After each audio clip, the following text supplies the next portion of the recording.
بسم اللہ الرحمن الرحیم۔ دین اسلام جب روز بروز ترقی کرنے لگا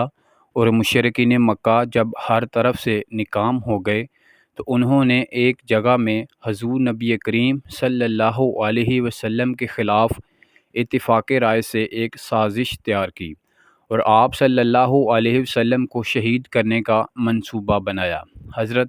جبرائیل علیہ السلام نے بارگاہ نبوی میں حاضر ہو کر مشرکین کے منصوبہ سے آپ صلی اللہ علیہ وسلم کو آگاہ کیا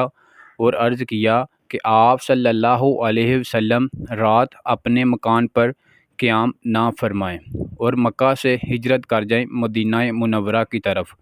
چنانچہ آپ صلی اللہ علیہ وسلم نے حضرت علی رضی اللہ تعالی عنہ کو اپنے بستر پر لیٹنے کا حکم دیا اور فرمایا، تمہیں کوئی چیز نقصان نہیں پہنچا سکے گی، تم صبح لوگوں کی امانتیں واپس کر کے مدینہ منورہ آ جانا۔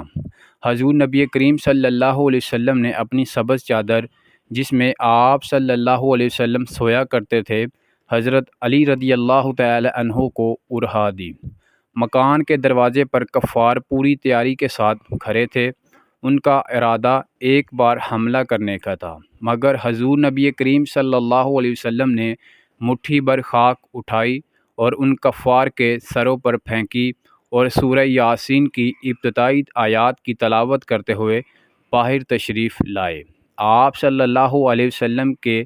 باہر تشریف لے جانے کے بعد کسی نے ان کو کفار سے پوچھا کہ کس کا انتظار کر رہے ہو تم یہاں دروازے پہ کھڑے ہو کر؟ وہ کفار مکہ کہنے لگے کہ ہم محمد صلی اللہ علیہ وسلم کا انتظار کر رہے ہیں اور معاذ اللہ قتل کرنے کا ارادہ رکھتے ہیں۔ اس نے کہا کہ محمد صلی اللہ علیہ وسلم تو تمہارے سروں پر خاک ڈالتے ہوئے یہاں سے باہر نکل کر روانہ ہو چکے ہیں۔ انہوں نے اندر جا کر دیکھا جہاں حضرت علی المرتضیٰ رضی اللہ تعالی عنہ اس وقت حضور نبی کریم صلی اللہ علیہ وسلم کی چادر لیے سو رہے تھے، آپ صلی اللہ علیہ وسلم کی چارپائی پر۔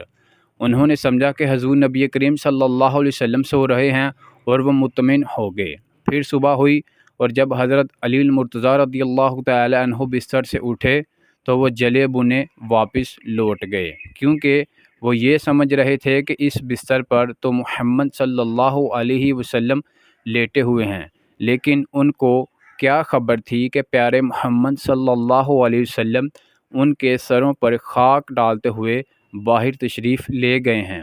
اور حضور نبی کریم صلی اللہ علیہ وسلم اپنے بستر پر حضرت مولا علی المرتضیٰ رضی اللہ تعالی عنہ کو سلا کے چلے گئے ہیں۔ ہجرت کی شب حضور نبی کریم صلی اللہ علیہ وسلم کے بستر پر لیٹنا حضرت علی المرتضیٰ رضی اللہ تعالی عنہ کو موت کو دعوت دینے کے مترادف تھا، کیونکہ وہ جانتے تھے کہ کفار مکہ باہر ننگی تلواریں لے کر کھڑے ہیں اور مشرکین مکہ اس وقت حضور نبی کریم صلی اللہ علیہ وسلم کی جان کے در پر تھے، مگر آپ رضی اللہ تعالی عنہ نے حضور نبی کریم صلی اللہ علیہ وسلم کے حکم کی پرواہ کی اور تلواروں کے سائے میں حضور نبی کریم صلی اللہ علیہ وسلم کے بستر پر نیند کے مزے لیتے رہے اور اپنی جان کی کچھ پرواہ نہ کی۔ حضرت علی رضی اللہ تعالی عنہ نے ایک موقع پر فرمایا کہ شب ہجرت یعنی ہجرت کی رات وہ واحد رات تھی جب میں اطمینان سے سویا اور مجھے یقین تھا کہ میں صبح ضرور اٹھوں گا، کیونکہ حضور نبی کریم صلی اللہ علیہ وسلم نے مجھ سے فرمایا تھا کہ تم لوگوں کی امانتیں انہیں لٹا کر میرے پیچھے ہجرت کرنا۔ ابن رافع بیان کرتے ہیں کہ حضور نبی کریم صلی اللہ علیہ وسلم نے حضرت علی المرتضیٰ کرم اللہ تعالی وجہہ الکریم کو جب مشرکین کی امانتیں لٹانے کے لیے اپنے بستر پر چھوڑا تھا اور کفار مکہ باوجود سخت مخالفت کے آپ صلی اللہ علیہ وسلم کے پاس اپنی امانتیں رکھواتے تھے اور آپ صلی اللہ علیہ وسلم کو آمین کے لقب سے پکارا کرتے تھے۔ حضرت علی رضی اللہ تعالی عنہ نے 3 دن مکہ مکرمہ میں قیام کیا اور مشرکین مکہ کو ان کی امانتیں لٹانے کے بعد حضور نبی کریم صلی اللہ علیہ وسلم اور حضرت ابوبکر صدیق رضی اللہ تعالی عنہ کے پیچھے مدینہ منورہ کی طرف روانہ ہو گئے۔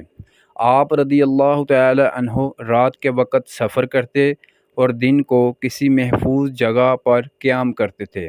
یہاں تک کہ مدینہ منورہ کے نزدیک قباء کے مقام پر آپ پہنچے اور وہاں آپ رضی اللہ تعالی عنہ کی ملاقات حضور نبی کریم صلی اللہ علیہ وسلم سے ہوئی۔ حضور نبی اکرم صلی اللہ علیہ وسلم نے جب حضرت علی رضی اللہ تعالی عنہ کو دیکھا تو پاؤں پر شدید ورم تھا، یعنی سوجن تھی، اور چلنے کی ہمت باقی نہ تھی۔ حضور نبی کریم صلی اللہ علیہ وسلم نے حضرت علی رضی اللہ تعالی عنہ کو گلے سے لگایا اور جب پاؤں کے زخموں سے خون بہتے دیکھا تو آنسو جاری ہو گئے، اور پھر حضور نبی کریم صلی اللہ علیہ وسلم نے پاؤں پر اپنا لعاب لگایا اور آپ رضی اللہ تعالی عنہ کے حق میں دعا فرمائی، جس کے بعد حضرت علی رضی اللہ تعالی عنہ کے پاؤں ٹھیک ہو گئے اور حضرت علی رضی اللہ تعالی عنہ کو زندگی بھر کبھی دوبارہ پاؤں کی تکلیف نہ ہوئی۔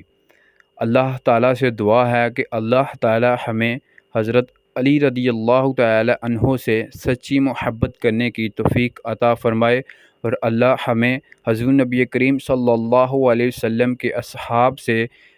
محبت اور ان کا ادب و احترام کرنے کی توفیق عطا فرمائے۔ آمین بجاہ نبی الامین صلی اللہ علیہ وآلہ وبارک وسلم۔